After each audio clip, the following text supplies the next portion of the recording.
তেলটাকে গরম হবে, একটু তেজপাতা দিয়ে আমরা ফ্রাই করব।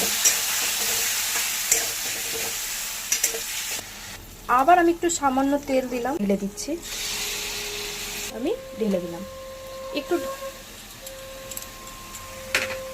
এবার পেস্টটা ঢেলে এটাকে আমি অনেক ভালো করে কষাবো। একটু হলুদ দিচ্ছি,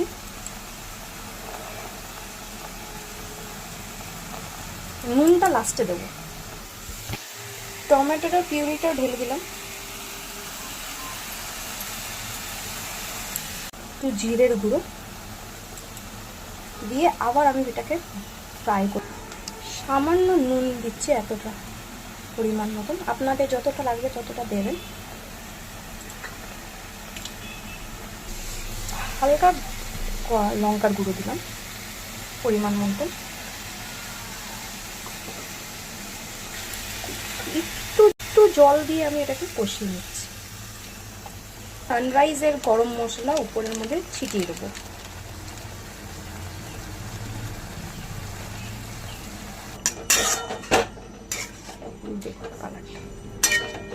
এর উপর থেকে আমি ধনে পাতা একটুখানি ছিটিয়ে দিলাম।